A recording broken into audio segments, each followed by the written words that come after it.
Dans un monde obscur et sans espoir, une lumière resplendit. Jésus. Son visage nous est inconnu, mais ses paroles transforment nos vies encore aujourd'hui. Jésus, pain de vie, source d'eau vive, lumière du monde, aimant, roi des rois, rédempteur, bon berger, parole de Dieu, visage de Dieu, voix de Dieu, Dieu. Dieu ami, Dieu qui vit, chemin, vérité, vie. Jésus, tout simplement Jésus.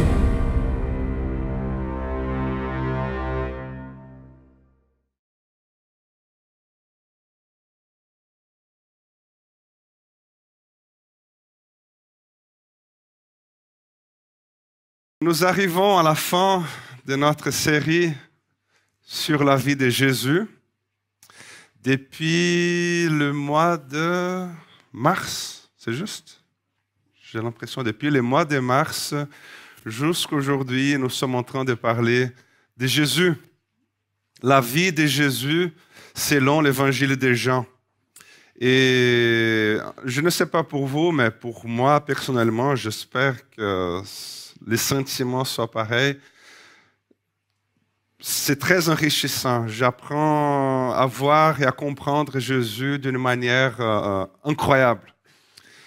Et comme je vous ai déjà dit, je tombe de plus en plus amoureux par Jésus en connaissant mieux sa vie, ses actions, ses miracles. Et puis aujourd'hui, nous arrivons à la fin de cette série. Nous sommes en Jean, le chapitre 21. Jésus, donc, il est mort, il est ressuscité. Amen. Et l'une des premières choses que Jésus fit après sa résurrection, ce fut d'aller à la rencontre de ses disciples. C'était l'une des premières choses qu'il a fait, c'était d'aller rencontrer Pierre, Jean, Marie et tous les autres disciples. Et puis aujourd'hui, ce passage que j'aimerais lire avec vous en Jean 21, le chapitre 15, du verset 15 au verset 17, Jésus, il rencontre Pierre. Pourquoi spécialement Pierre dans cette rencontre intime? C'est ça que nous allons voir. Donc j'aimerais lire avec vous Jean 21, du verset 15 au verset 17. Après le repas, Jésus s'adressa à Simon-Pierre. « Simon, fils de Jean, m'aimes-tu plus que ne le font ceux-ci? »« Oui, Seigneur, répondit-il. Tu connais mon amour pour toi. » Jésus lui dit, « Prends soin de mes agneaux. » Puis il lui demanda une deuxième fois, « Simon, fils de Jean, Pierre, m'aimes-tu? »« Oui, Seigneur, répondit Simon. Tu connais mon amour pour toi. » Jésus lui dit, « Nourris mes brebis. » Et Jésus lui demanda une troisième fois, « Simon, fils de Jean, as-tu de l'amour pour moi? » Et Pierre fut peiné, car c'était la troisième fois que Jésus lui demandait, « As-tu de l'amour pour moi? » Et il lui répondit, « Seigneur, tu sais tout. Et tu sais que j'ai de l'amour pour toi. » Et Jésus lui dit, « Prends soin de mes brebis. » Amen. Vous savez, la Bible va nous dire que Jean était le disciple bien-aimé, n'est-ce pas? Bon, c'était Jean lui-même qui a dit. Donc, mais lui-même, il dit que lui, il était le disciple bien-aimé. Mais vous savez, je crois personnellement que c'était avec Pierre que Jésus a eu la relation la plus intense, la plus dynamique. Car Pierre lui-même, il était une personne intense. Il était une personne dynamique. Et sans doute, vous savez, lorsque Jésus il demanda à Pierre, « Pierre, m'aimes-tu plus que ne le font ceux-ci » Je pense que le « oui » de Pierre a signifié quelque chose comme « Regarde, Seigneur, peut-être que mon amour pour toi n'est pas parfait. Tu sais, Jésus, peut-être qu'il n'est pas parfait parce que je viens de te régner là. Il y a quelques jours, je viens de te régner. Mais Jésus, il y a une chose que je peux affirmer. C'est que les gens, ils peuvent t'aimer, toi, Seigneur, de la même façon que je t'aime. Mais tu trouveras difficilement quelqu'un qui t'aime d'un plus grand amour que celui que j'ai pour toi. Pierre, m'aimes-tu plus que ne le font ceux-ci? Pierre, as-tu de l'amour pour moi? Et Pierre, c'est comme s'il disait, Jésus, je t'aime. Seigneur, mon amour pour toi n'est pas parfait, mais c'est le plus grand amour que tu puisses trouver, Seigneur. Tu peux le vérifier ici. Tu peux discuter avec les 12 là. C'est le plus grand amour, c'est moi. Voilà, vous savez, un amour exagéré, un amour intense. C'est pourquoi, quand Pierre, il renia Jésus, il toucha le fond. Pierre, quand il renia Jésus, il entra dans une crise la plus profonde qu'un être humain puisse expérimenter. Pourquoi? Parce que Pierre, il venait de blesser celui qu'il aimait au-dessus de tout. Il venait de blesser celui qu'il aimait le plus. C'était quelque chose d'inimaginable pour lui auparavant. Car juste avant, si vous vous souvenez un peu de l'histoire les derniers jours de Jésus, juste avant que Jésus soit crucifié, Pierre lui avait promis, il avait dit, Seigneur, même si tous les autres t'abandonnent, moi, je ne t'abandonnerai jamais. Jésus, quand les soldats ils viendront t'arrêter, ils devront passer par moi d'abord. Mais vous savez, quand Pierre il fit ce vœu de fidélité à Jésus, à ce moment-là, Jésus le regarda bien dans les yeux et il lui dit, Pierre, cette nuit même, avant que le coq chante, tu auras prétendu 3 fois ne pas me connaître. Et c'est justement ce qui arriva, n'est-ce pas? Il régna Jésus 3 fois et puis le coq chanta. Pierre régna Jésus 3 fois, le coq chanta. Et les regards de Pierre et Jésus, à ce moment-là, se croisèrent. Et à ce moment-là, vous savez, Pierre, il sortit de la salle, de l'endroit où ils étaient, et il pleura amèrement. Le texte dit qu'il pleura, il pleura inconsolable. Mais ce qui est très beau dans ce texte, c'est qu'au chapitre 21 de l'évangile de Jean, qui à mon avis présente une des attitudes les plus extraordinaires de Jésus, à ce moment-là commence la recherche intense de Jésus pour retrouver Pierre. Pour redonner à Pierre la possibilité de se guérir. Pour redonner la possibilité à Pierre de se reconstruire. Et vous savez, cette préoccupation de Jésus pour Pierre, elle est merveilleuse. Mais, personnellement, j'imagine que cette rencontre-là, que nous venons de la lire, j'imagine que ce dialogue fut hyper difficile pour Pierre. Parce que imaginez la situation là, imaginez la situation. Jésus est ressuscité, il va à la rencontre de ses disciples, et puis les voilà au bord du lac. Là, ils sont au bord du lac, ils sont assis au bord du lac, ils font un bon poisson grillé, la grillade de poisson grillé, ils sont autour d'un feu, discussion agréable, Jésus est vivant, alléluia.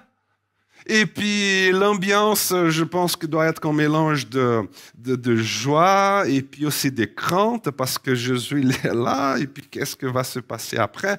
Et puis j'imagine qu'au milieu de tout cela, Pierre, il est là dans son coin, tranquille, bouche fermée, et il pense, j'espère que Jésus ne va pas revenir avec cette histoire que je l'ai régné. Hein, je reste là tranquille, passer sur le passé, puis j'espère qu'il laissera tomber cette histoire-là, parce qu'il est déjà ressuscité. Alléluia, tout va bien, je suis tranquille ici dans mon coin, et puis voilà. Tout le monde est content, bref, point final. Et puis, vous savez, les gens commencent à se lever pour partir. La grillade est finie, les gens commencent à se lever pour partir, et puis tout à coup, Jésus dit, « Et Pierre ?» Et puis Pierre, il est là, « Mais non, mais Jésus, sérieux, quoi. Alors là, tu vas vraiment m'appeler pour aller dans cette chambre avec toi, là, on vient de manger, laisse tomber. Pourquoi remuer le passé? C'est bon, c'est réglé. » Et puis Jésus, vous savez, il amène Pierre dans cette chambre des blessures émotionnelles. Et à ce moment-là, Jésus, il guérit Pierre. Et à ce moment-là, Jésus, il dit à Pierre, « Pierre, j'ai confiance en toi. » C'est quand il dit « Prends soin de mes agneaux, de mes brebis », c'est Jésus en train de dire « Pierre, j'ai confiance en toi. » Alors, qu'est-ce que Jésus est en train de faire avec Pierre ici? Jésus, tout simplement, est en train de donner à Pierre la possibilité de s'approprier émotionnellement le pardon. Le pardon, vous savez, ou plutôt cette guérison par le pardon, c'est non seulement que nous demandons pardon à Dieu et que Dieu nous pardonne, ça c'est vrai, mais aussi que nous nous approprions émotionnellement le pardon. C'est justement cette expérience d'appropriation émotionnelle que Jésus va faire vivre à Pierre. Car c'est lui qui avait prononcé 3 fois non. Maintenant, il a la possibilité, il a l'occasion de prononcer 3 fois oui. J'imagine Pierre, pendant qu'il pleurait, après avoir renié Jésus, j'imagine que Pierre, quand il sort de cet endroit où il était, après avoir renié Jésus 3 fois, j'imagine que Pierre, à ce moment-là, il commence à pleurer, et puis il commence à dire au fond de lui, il dit, « Mais Seigneur, pardonne-moi. Seigneur Dieu, mais pardonne-moi, Seigneur, si je pouvais revenir en arrière, si seulement Jésus, qu'est-ce que j'ai fait? Si seulement je pouvais revenir en arrière, je voudrais, Seigneur, pouvoir te dire que je t'aime, et je pourrais avoir cette occasion, Seigneur, de te dire que je veux mourir pour toi, et que, Seigneur, comme je le voudrais, mais maintenant c'est trop tard. Seigneur, si seulement, qu'est-ce que je viens de faire? Seigneur, et puis il était là dans cette crise, et puis il disait, mais Seigneur, je te promets que la prochaine fois que je devrais choisir entre mourir et te régner, Jésus, je choisirais de mourir. Mais maintenant, c'était trop tard, vous savez. Jésus, il était sur le point de mourir. Il allait mourir, mais maintenant, Jésus est ressuscité. Et le Christ est ressuscité. Il vient vers Pierre et il lui dit, « Pierre, tu voudrais me dire quelque chose? Pierre, tu voudrais me le dire? Alors dis-le. Je suis ici. Alors Pierre, dites-moi, est-ce que tu as de l'amour pour moi? » Et à ce moment-là, Pierre, il est là, « Oui, Seigneur, je t'aime. » Et puis Jésus dit encore une fois, « D'accord, est-ce que tu as de l'amour pour moi? » Et puis Pierre, il est là, « Oui, Seigneur, je t'aime. » Et puis Jésus, il est là pour la 3e fois, « Pierre, m'aimes-tu? » Et puis Pierre est là, « Oui, Jésus, je t'aime. » Vous savez, cette opportunité d'appropriation émotionnelle d'une réalité spirituelle est extraordinaire. Alors, qu'est-ce que c'est qu'une appropriation émotionnelle? C'est justement Pierre devant Jésus disant 3 fois « Je t'aime » afin de remplacer dans le registre de sa mémoire émotionnelle le moment où 3 fois il avait dit « Non, non, non ». Maintenant, il peut dire « Oui, oui, oui, oui, je t'aime, oui, je t'aime, oui, je t'aime ». C'est pourquoi, vous savez, les mesures pratiques, ou je dirais plutôt les actes symboliques de nos expériences sont essentiels. Par exemple, c'est un exemple. J'imagine que je n'ai pas besoin de donner un cadeau d'anniversaire à ma femme pour qu'elle sache que je l'aime. Je n'ai pas besoin de laver la vaisselle pour qu'elle sache que je l'aime. J'imagine que ce n'est pas parce que ma femme elle est en train de me parler pendant que je regarde la télé qu'elle va penser que je ne l'aime pas. Bien sûr que je l'aime, c'est juste que je suis en train de regarder la télé. Elle peut continuer à parler. Je suis à l'écoute. Mais vous savez, un jour, elle peut venir vers moi et me dire, tu sais Léo, tu dis que tu m'aimes, hein? Et je veux bien croire que c'est vrai. Je veux bien croire que tu m'aimes. Mais tu ne fais pas attention à ce que je t'ai dit. Tu ne fais pas la vaisselle. D'ailleurs, tu ne fais jamais rien de ce que je te demande. Et en fait, je ne sais pas si tu as remarqué, Léo, mais il y a 10 ans que je ne te demande plus rien. Hein? Et il y a au moins 5 ans que tu ne me donnes plus de cadeaux d'anniversaire.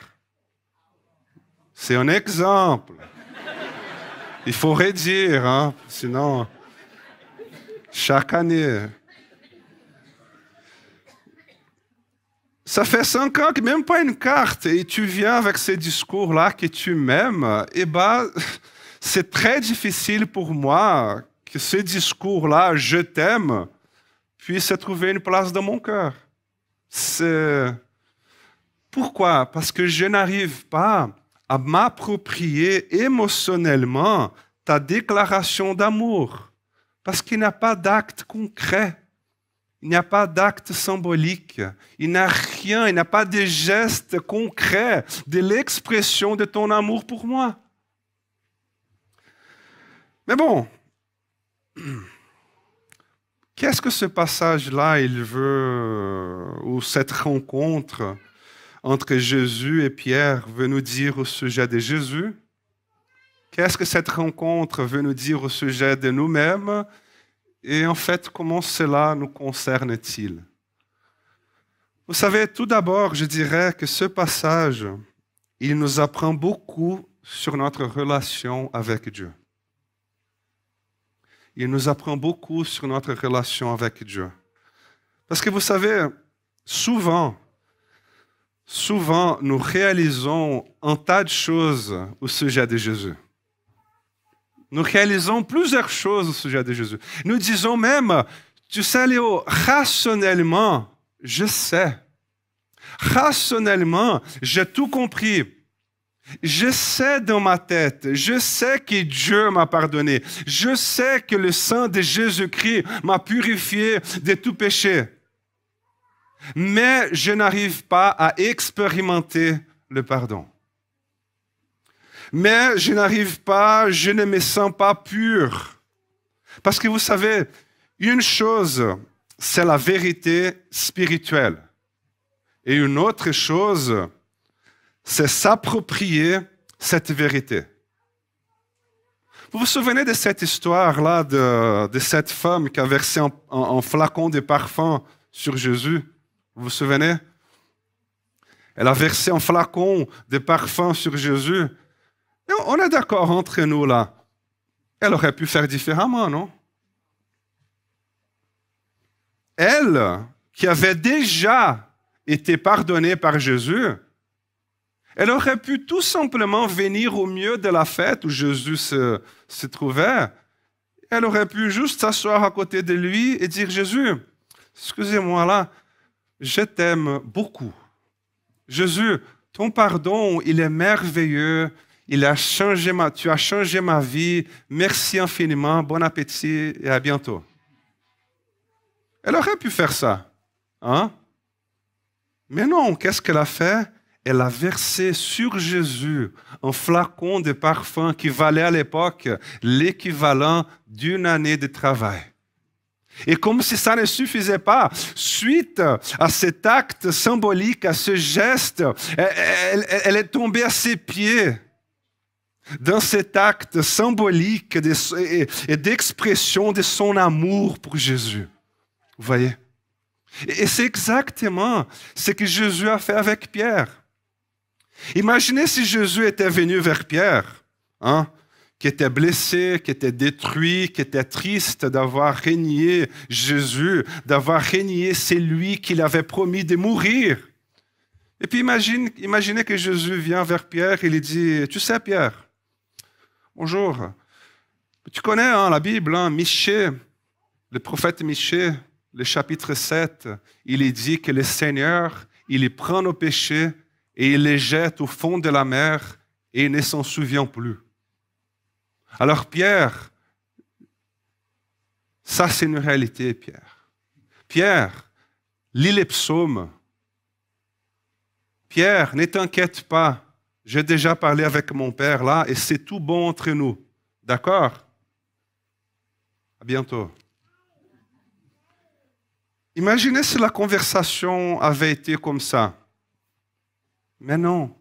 Jésus, qu'est-ce qu'il fait? Il appelle Pierre de côté et il lui dit, Pierre, est-ce que tu as de l'amour pour moi? Et Pierre dit, oui Jésus, je t'aime. Pierre, as-tu de l'amour pour moi? Oui, Jésus, je t'aime. Pierre, as-tu de l'amour pour moi? Oui, Jésus, tu sais toutes choses, tu sais que je t'aime. Pierre, alors, les amis, il peut vivre cette expérience comme si un poids avait été enlevé de ses épaules. Et j'imagine qu'à ce moment-là, Pierre, il respirait profondément et soulagé.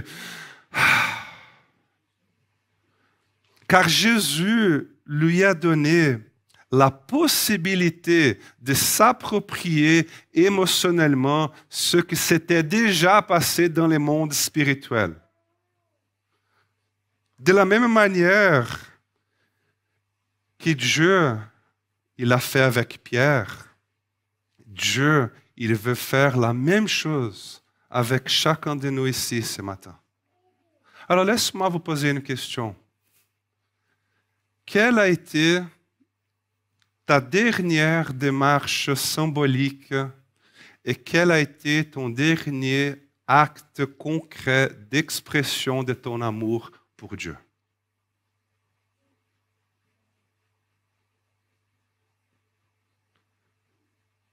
Quand est-ce la dernière fois que tu t'es approprié de ces réalités, de ces vérités spirituelles? Quand est-ce la dernière fois que tu as chanté et adoré le Seigneur de tout ton cœur?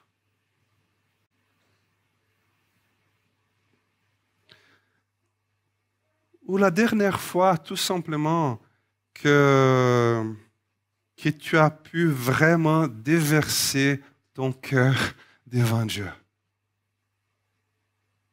Vraiment déverser, parler de tout, de dire les choses qui habitent dans la profondeur de ton âme. Ou sinon, tout simplement, la dernière fois que tu as cherché la face de Dieu, tout simple. Ou la dernière fois que tu as ouvert ta Bible et as dit, Seigneur, parle-moi.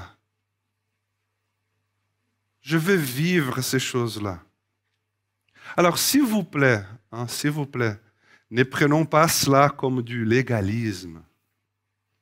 Parce que ce n'est pas en faisant ou pas que Dieu nous aimera moins, plus ou moins, ou ce n'est pas en faisant ou pas que Dieu il nous bénira ou qu'il nous rejettera. La question, frères et sœurs, n'est pas s'il nous aimera plus ou moins, mais c'est juste que dans cette relation que j'ai avec celui qui soutient ma vie, avec celui qui m'a sauvé, comment est-ce que je matérialise mon amour et ma dévotion?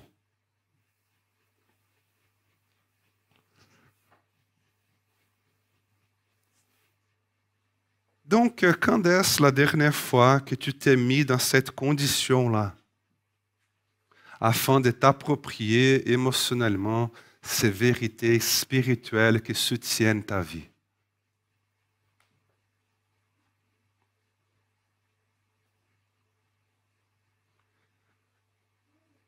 Je vous avais dit que ce passage-là que nous avons lu, il nous apprend beaucoup de choses au sujet de notre relation avec Dieu. Et la deuxième chose que ce passage, que cette rencontre nous apprend aussi, c'est au sujet de nos relations personnelles. Donc j'aimerais vous poser un autre type de question maintenant. Quand est-ce la dernière fois que vous avez fait un pas concret pour dire à votre femme, à votre mari, je t'aime?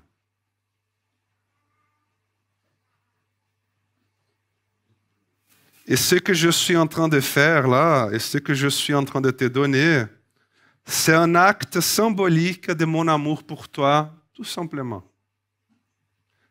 Vous savez, un acte symbolique, c'est quand la personne, elle dit ainsi, « Ah, mais tu n'avais pas besoin. » Et tu dis, « Je sais que je n'avais pas besoin, mais je veux te donner la possibilité d'expérimenter émotionnellement ce qui est vrai. Je t'aime. » Vous comprenez? Alors, quand était-ce la dernière fois que tu as fait cela avec ton papa? Ou avec ta maman? Ou avec ton fils, ou ta fille, ou ton frère, ou ta sœur, ou avec tes amis, tout simplement. Quand était-ce la dernière fois que tu as fait des pas symboliques et produit des actes concrets pour que les vérités qui sont réalité soient appropriées émotionnellement par les personnes que tu aimes?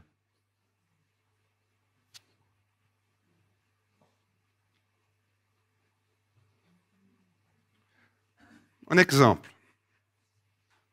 C'est un exemple bête, mais imaginez que j'ai une dette d'1 million envers vous. J'ai une dette, 1 million. Puis je viens vers vous et je dis, désolé, mais je n'ai aucun moyen de payer cette dette. Désolé, pardonne-moi. Et puis je viens devant vous, dans cette attitude, en pleurant. Pardonne-moi, pardonne-moi, pardonne-moi, pardonnez-moi, pardonnez-moi. Je n'ai aucun moyen de payer cette dette. Ensuite, vous me regardez. Et comme vous êtes des bons chrétiens, vous voyez en moi une profonde repentance et par la grâce de Dieu, vous me pardonnez. Maintenant, je me demande, moi, dois-je payer cette dette? Non, on est d'accord? Je me suis repenti, j'ai été pardonné, c'est tout bon. Point final. Mais dans votre cœur à vous, il y aura toujours ce doute. Est-ce que Léo il est en train de me tromper? Ou est-il sincère? Est-ce qu'il est en train de me raconter un mensonge qui n'a pas les moyens, etc. Ou me dit-il la vérité? Maintenant, imaginez la situation suivante. Vous m'avez pardonné, amen, c'est tout bon. Et puis 2 ou 3 jours plus tard, j'arrive chez vous et j'ai dit, tu sais, vous savez, je veux vous remercier le pardon de la dette d'1 million. Et j'ai vendu mes deux voitures, j'ai vendu tous mes affaires, tous mes habits. Et voilà, tout ce que j'ai réussi, c'est 50 000 balles. Et je viens vous le donner. Et puis vous me dites, mais Léo, non, Léo, mais c'était tout bon là, je t'avais pardonné, tu as vraiment tout vendu, tu n'avais pas besoin. Et puis je réponds, oui, j'ai tout vendu et je viens t'apporter de l'argent. Ce n'est pas 1 million, mais c'est 50 000, c'est déjà quelque chose. C'est différent, n'est-ce pas? Alors, était-ce nécessaire? Absolument pas. On est d'accord? Ce n'était pas nécessaire. Mais c'était un acte symbolique. Bien que vous m'avez dit qu'il n'y avait pas besoin. Mais au moins, vous savez, au moins, je me suis bougé, je suis arrivé chez vous, j'ai fait ma part et j'ai fait tout ce que je pouvais. Je sais que je n'ai aucun moyen de vous payer la dette d'1 million, mais je veux vous dire que je suis prêt à faire tout ce que je peux. Et Jésus, il nous enseigne que de la même manière qu'il a fait avec Pierre, nous pouvons aussi faire des pas concrets d'appropriation émotionnelle vers Dieu et vers nos prochains. Amen.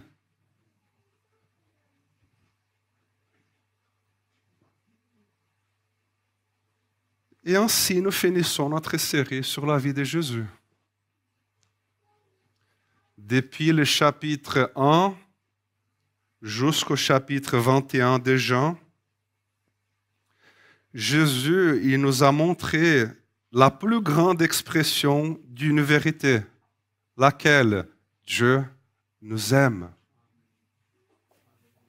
Et Dieu, il a voulu nous donner la possibilité de nous approprier de cette vérité en faisant quoi? En mourant pour nous, afin que ceux qui étaient dans les ténèbres viennent à la lumière, et afin que ceux qui étaient perdus soient maintenant sauvés. Et une fois dans la lumière et sauvés, nous prions, Seigneur, je t'aime. Je t'aime. Et Seigneur, je sais que ce qui a été payé sur la croix pour moi dépasse complètement ma raison et ma compréhension. Car je ne peux te payer rien en retour. Mais Seigneur, je veux m'approprier ces vérités-là en te disant, mais voici. Voici ma vie. Voici mon temps. Voici mon adoration. Voici mon cœur.